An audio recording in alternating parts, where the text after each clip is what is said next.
At ito na nga po ang pagkakataon para makausap na natin ng diretsahan itong si Kath ng Muntinlupa na lumiham sa atin tungkol sa kanyang biyenan at sa asawa niya. Na si Cyrus. Kath, magandang tanghali sa'yo, Kath. Hello po, magandang tanghali po, DJ Popoy. Nako, kumusta ka naman ngayon? Kath? Okay naman po. Mahangin ba dyan sa labas? Opo. Medyo naririnig namin yung hangin, nakatapat ka sa electric fan, ano? Ayan. Ayan po, na po. Okay. Ayan. Yan, mas malinaw na tayo. Kath, linawin ko lang, meron ka ng ibang kinakasama sa ngayon? Yes po. Ayan, mga kapatid natin, mga ka-heart, ano, nasa ano rin po natin, naka-split screen at nakikita natin si Kath ngayon sa dito sa 92.3 FB Live. Sa ating live stream habang may nagsasara rin po ng kurtina sa likod niya dahil para po siyang aparisyon. Oo, medyo maliwanag yung nasa likod, ano. Ayan, pero okay lang naman yan, Kath. Oo, eto. Okay, pag-usapan na natin, gaano ba ang pakikialam na nung biyenan mo sa buhay ninyo mag-asawa? Ito bang ang napangasawa mo laging sunod-sunuran na lamang sa nanay niya, walang sariling disposisyon sa buhay? Yes po, lalo po nung una pong pagsasama namin. As in, lagi siyang saludo, laging tama si nanay sa lahat ng sinasabi. Okay? Tapos may sinabi ka rito, may mga pamahiin si Nanay Flora na hindi nyo mapagkasunduan. Ano ba yung mga pamahiin na yan? Sample po nung pagbuntis ka, kailangan maaga ka nagigising. Oh. Like, yung sa mga, about naman sa mga kakainin. Tapos ako yung hindi naman na po dapat pansinin, napapansin pa rin po. Siya ba yung masasabi mo na mother-in-law na matalak talaga? Yung hindi nauubusan ng sasabihin at hindi ito sinasabi sa iyo in a nice way. Sinasabi ito bilang ini-impose niya na dapat, Kath, ganito ang gagawin mo, ha? Hindi yung ganyan. Para kang, yung parang natatanga ka na sa sarili mo. Opo. Parang robot. Parang robot na kapag hindi mo siya sinunod, hindi tayo bati. Opo, parang gano'n nga po. Pero hindi naman umabot sa punto na nag-away kayo bilang magbiyanan na. Umabot nga po, kaya po mas pinili ko na lang pong magbukod kami. Yeah. Gano'n na katagal nangyari to, Kath? 4 years ago po. Okay. Ibig sabihin, dahil nga nakahanap ka na ng ibang pamilya, may bago ka nang kinakasama? Meron ka na rin bang anak sa bago mong kinakasama? Wala po. Okay, basta may bago kang kinakasama at hanggang ngayon, di lalong nanggigil yung biyenan mo. Yes po. Ilang taon na yung mga batang iniwan mo sa kanya? 16 po. Tsaka? 9 years old. 9 years old. Sila ba nakakasama mo na makalabas naman kayo bilang mag-iina? Opo. Tuwing kailan lang? Depende po pag gusto po nila pumunta, gusto po pag sinasabi po nila sa akin or nag-chat, Mami, pupunta kami dyan. Ganun po. So open naman, hindi naman yung si Nanay Flora pa rin ang nakikialam kung kailan lang sila pwede makipagkita sa'yo. Nung unang nagkaroon ako ng ibang partner, parang po nilang ipapakita sa akin. Pero nung naman po, syempre po, nanay pa rin ako, hindi naman po maiwasan ng mga batang puntahan ako or makasama ko. So, hinahayag rin po nung Lina. Yan. So, hindi ba sinubukang ayusin ni Nanay Flora ang kanyang sarili at yung asawa niya, yung anak niya, hindi ba naghabol naman sa'yo, si Cyrus? Sinubukan pa maging okay pero dahil po wala naman siya rito, wala po siya sa kasama namin, hindi siya kasama ng mga anak ko. So, Nasaan ba si Cyrus? Wala po, nasa po, Nasaan? jail. Nasa jail po. Okay. So, pero nung nangyari ito, yung pakikialam ng ano mo, ng biyenan mo, kasama nyo pa si Cyrus. Yes po. Oo, hanggang sa yun na napunta na siya at nabilanggo. Hindi ko natatanungin sa kung anong kaso.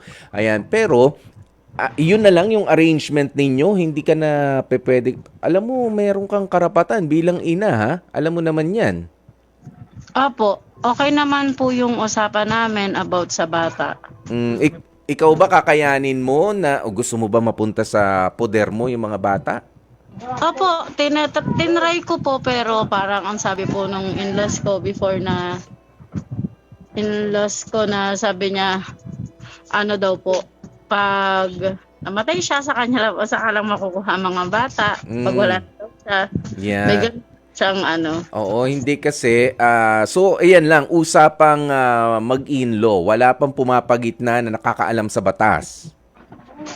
Wala po, pero dahil po ano naman po sa akin, okay naman po na nandun yung mga bata. Okay lang Bilang sa'yo. ano po, dahil may edad na rin po yung biyan. So, naging okay na po sa akin. Hinayaan ko po. Okay. Sa ngayon, ano na lang yung mga napapakialaman nung biyenan mo?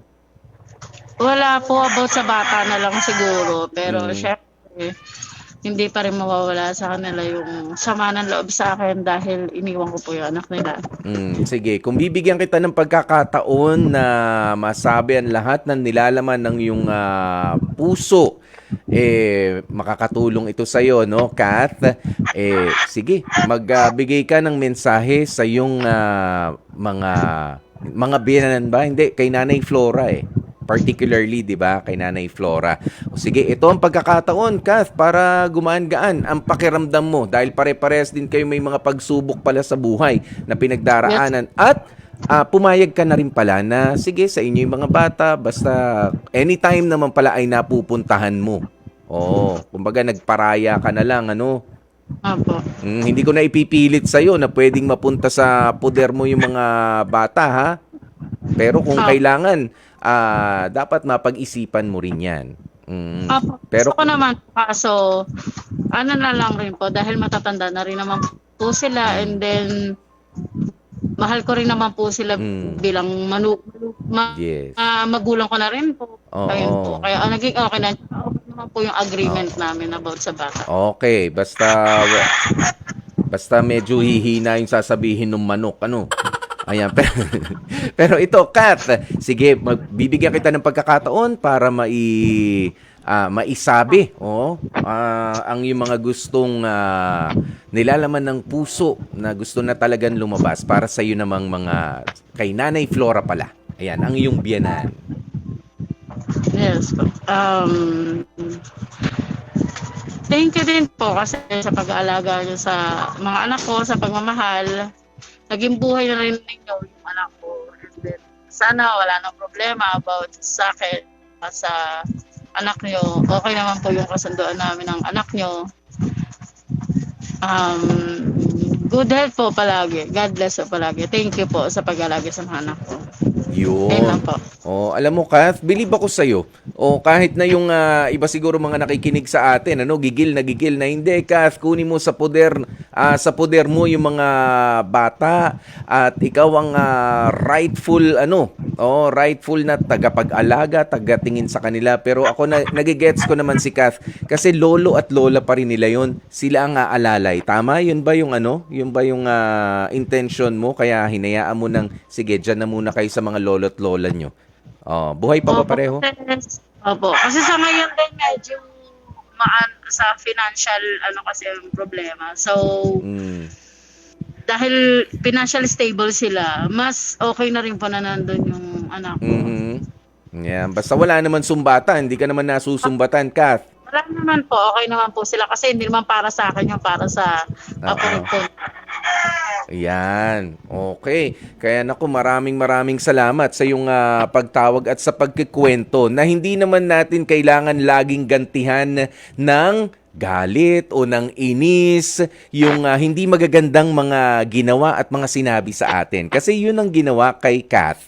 Mga kapatid, nakatanggap siya ng mga hindi magagandang salita mula sa kanyang biyenan hanggang sa napunta pa nga na napaghiwalay na sila ng kanyang asawa. Oo, nang dahil sa mga statement na hindi katanggap-tanggap, pero kita nyo naman ngayon, kahit papaano nang lumamig na ang ulo ng lahat, gumaganti ka pa rin ng magandang intensyon para sa kanila. Isinugo mo pa nga yung mga anak mo, no, para alalayan din yung mga matatanda, Kat.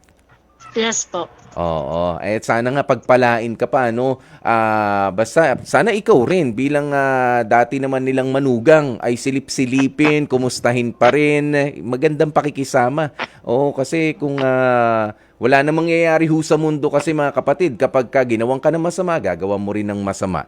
'Di ba? O yung Lex Taliones, an eye for an eye, a tooth for a tooth. Ginawa mo, sinampal mo ko, sasampalin din kita. Ganyan, nagsalita ka masama sa akin, magsasalita rin ako ng masama sa'yo. Walang mangyayari. Gera. 'Di ba? Gulo ang mangyayari. Pero kung talagang mas tayo ay pipiliing umunawa, at sumuporta at ituring ang bawat isa dahil pamilya pa rin naman yan, pangunahan ng pagmamahal, magiging mas maayos at swabe ang ating pagsasama-sama. Yes po. Oo. Thank you so very much, Kath.